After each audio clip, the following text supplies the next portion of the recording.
මේ තත්ත්වෙට මම කුමාරසානායක මගේ අතේ තුවාලක් දීලා මම මේ ගෙනලා තියෙන මේ තත්ත්වය. හයිබ්‍රිඩ් non hybrid සියලුම වාහන අලුත් වැඩියම සහ සර්විස් කිරීම සඳහා දඹුල්ලේ හොඳම තැන ස්පීඩ් ඔටෝමාත් දඹුල්ල.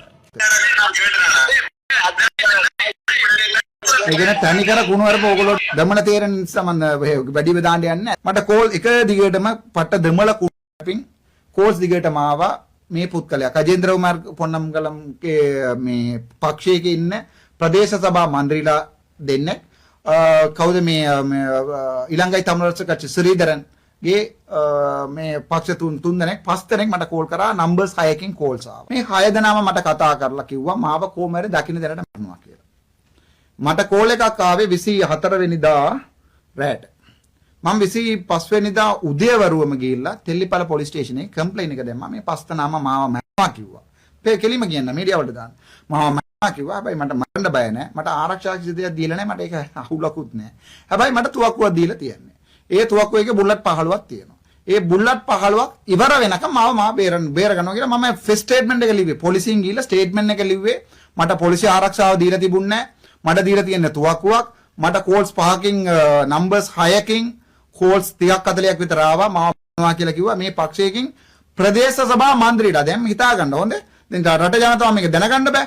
ප්‍රදේශ සභා මන්ත්‍රීලා පස් දෙනෙක් තමයි මට කතා කරේ. ඒගොල්ලෝගේ නම ගම ඔක්කොම මම Facebook එකේ ඒගොල්ලෝගේ නම්බරය දාලා හොයලා නමත් එක පොලිසියෙන් මේවා කරගත්තා. පොලිසිය කරේ මොකද්ද?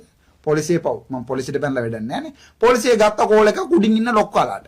ලොක්කාලා කිව්වේ මොකද්ද? 383. මම හිතන්නේ මම දන්නේ නැහැ පීනල් කෝඩ් සෙක්ෂන් එකේ 383 හරි 386 හරි මම ගොඩක් වෙලාවට හිතනවා 383 එකකින් සකකරුවන් විදියට AR විදියට අරන් ගියා. AR ඔයගොල්ලෝ දන්නවා B report දාන එක වෙනස් AR විදියට වෙනස්. AR විදියට මේ පස් දෙනාටම මම ඒකත් කියන්න. කෝල් කරලා මම නම්බර් එකක් දීලා කම්ප්ලේන් එකක් ලියලා ආවිල්ලා මම ගෙදර ගෙනලා දැම්මා. පොලිසිය දෙන්නෙක් අපේ පක්ෂ කාර්යාලයෙන් එළිය පොලිසිය දෙන්නෙක් උදේ ඉඳන් රෑ ඉඳන් දිගටම ඒගොල්ලෝ පුටු ඉඳත් වාඩි වෙන්න දෙනකුත් නැතෝ අන්තිමට පුටුවක් දුන්නා වාඩි වෙන්න කොල්ලෝ මෙතනින් කියලා. පව් සිංගල කොල්ලෝනේ. සිංගල කොල්ලෝ පය 8න් ඩියුටි. මම ඒ නම්බර්ස් ටික අරගෙන ගිහිල්ලා දුන්නාට පස්සේ නම්බර්ස් වලට වොයිස් කතා කරලා ඔබතුමාලා එන්න කියලා. දැන් මම කාවැරි කියලා දැන් මම අර ජෙලෝ ලයින් කපපු එකට මොකද වුනේ? අන්තරාධපුරේ මෝඩියා කියලා කියපු එකට මොකද වුනේ? මාව සොයා බලලා ආවිල්ලා මේ ඒත් ප්‍රදේශ සභා බිල්ඩින් එකේ මාව අරස් කරලා වීඩියෝ දැම්ම අන්තර කුමාරසාරි. මේක තමයි මේ රටේ තියෙන තත්ත්ව. හරිද? ඊට පස්සේ අර ජෙලෝ ලයින් එකේ මං කියපු එකට මොකද කරේ? ඒකත් මාව හොයාගෙන ආවිල්ලා අරස් කරලා අර්ජුනා රාමනාഥන් අරස්ටඩ්. හරි. පාර්ලිමේන්තු මන්ත්‍රී කෙනෙක්. හරිද?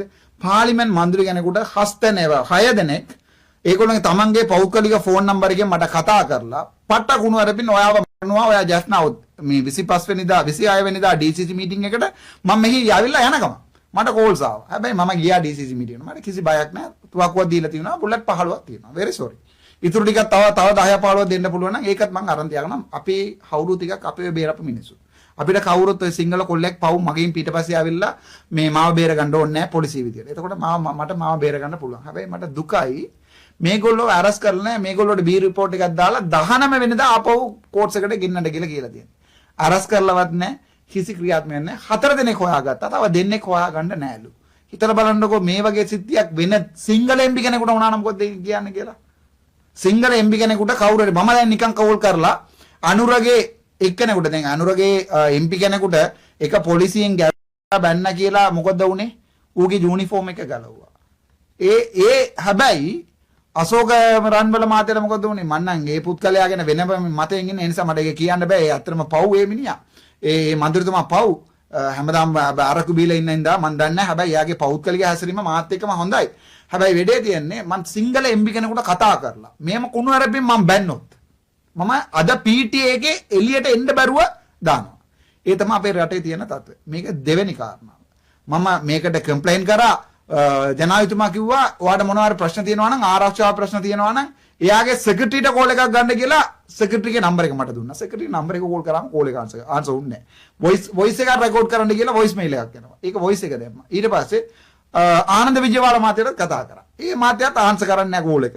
එතකොට මට තේරෙන්නේ නැහැ. දැන් කොහෙ ගිහිල්ලාද මේක කම්ප්ලේන් කරන්න ඕනේ? මම මාව බේර ගන්න ඕනද? එතකොට මේ මිනිස්සු ඇවිල්ලා මාව කණ්ඩ ආවා. මම තුවක්කුවක් අරන් මේගොල්ලෝට තියන්නද? තියන්න තමයි ඕන නම් මට තියන්න පුළුවන්. කිසි අවුලක් නැහැ. අවුරුදු 10ක් ડોක්ටර් විදියට මේ මිනිස්සුව බේරුවා. ජීවිත බේරුවා. දැන් පොලිටිෂියන් විදියට මිනිස්සුව බේරන්න බෑනේ මට මාව පණ්ඩෙන්න මිනිසුට උතුරේ හැමදාම වාහනයෙන් එලවෙලව බයිසිකල් එකකින් මූණ ඔක්කොම වහලා අවිල්ලා කරනවා. එතකොට මං ගාව තියෙන තුවක්කුවක්. කොහොමද මම මේ මගේ ජීවිතය බේරගන්නේ? මට කිසි අවුල නැහැ. හැබැයි මට ආරක්ෂාව දෙන්නම ඕනේ නැහැ. මං ගන්නෙත් නැහැ. හැබැයි මේ වගේ සිද්ධිය වුණා නම් රට දැනගන්න ඕනේ මං කාටද තිප්පේ අයිපි තිප්පේ. ඒ නිසා මම මේ මීඩියා ස්ටේට්මන්ට් එක දෙන්නේ. ඒ පුත්කලයා පස් දෙනාටම කෝල් කරලා කිව්වාලු එන්න කියලා. මට අයිපි කෙනෙක් අයිපි උගේ නමක් මතක නැහැ. තෙල්ලිපල පොලිස් ස්ටේෂන් එකේ අයිපි කෙනෙක් මට ආවිල්ලා කියනවා ડોක්ටර් ඒගොල්ලෝට අද එන්න දවසක් නෑලු 25 වෙනිදා ක්‍රිස්මස් නිසා හෙට එන්නම් කියලා තියෙනවා මේ මාව කරනවා කියලා මේ වගේ කතා කරපු මිනිස්සු. ඒ කියන්නේ තනිකර කුණුවරප ඕගොල්ලෝට දමන තේරෙන නිසා මම වැඩි බදාන්න යන්නේ නැහැ. තනිකර කුණුවරපෙන් බනපු එක. ෆුල් රෙකෝඩින් නම්බර්ස් උත් එක තියෙනවා. එතකොට මම මොකද දැන් කරන්න ඕනේ? මට පොලිසිය ආරක්ෂාව දෙන්නෙත් නැහැ. පොලිසිය අපේව බේරගන්නෙත් නැහැ. මම දැක්කා හැම අනුරගේ එම්පීලාටම ජිප් එක දීලා දිනවා අපි අපේකින් එහාට මීට ගිහින් එන්නේ. එතකොට මොකුත්ම නැත්තම් දැන් මට කවුරුරි කපන්න ආවොත් මම මොකද කරන්න ඕනේ? එතකොට මට මිනිසුන්ගේ පොලිටික්ස් එක කරන්න ඇත්ත කියන්න බෑ මේ රටේ. ඇත්ත කියලා හැබැයි මට බය නැහැ. මම බයත් නැහැ ණයත් නැහැ. ඕගොල්ලෝ හොඳටම දන්නවා. ඕගොල්ලෝ ප්‍රකාරන් කිව්වම මාව කරනවා. ඒත් කියලා මං ඉන්නේ අතුරුගිරිය. ඕගොල්ලෝ හොඳටම දන්නවානේ. අදත් මං අතුරුගිරිය කියලා පාරේ නවතනකොට මන්දිරතුමා ජය වේවා කියලා ගෑ ගාලා යනවා. ඒ නිසා මට කිසි බය නැහැ. හැබැයි මේ තත්ත්වෙට මම කුමාරසානායක මගේ අතේ තුවක්කුවක් දීලා මාව මේ ගෙනලා තියෙන මේ තත්ත්වෙට. එතකොට මාව දැන් කවුරුරි ගහන්න කරන්න ආවම මම ඒගොල්ලෝට අහන්න ඕන කණ්ඩද කියලා. එතකොට චුට්ටක් ඉන්න කියලා මම ඒක අරන් ලෝඩ් කරලා ඒගොල්ලෝට දෙන්න ඕනේ. එච්චරයි මේ රටේ තියෙන තත්ත්වය. මම දන්නේ ඕගොල්ලෝ තමයි උත්තර දෙන්න ඕනේ. දසත සිසාරා විශ්වාසයේ සන්නාමය. දසත නිවුස්. දවසේ දසත පැතිරුණු පුවත් ඇසිල්ලෙන් දැනගන්න. දසත YouTube නාලිකාව සබස්ක්‍රයිබ් කරන්න.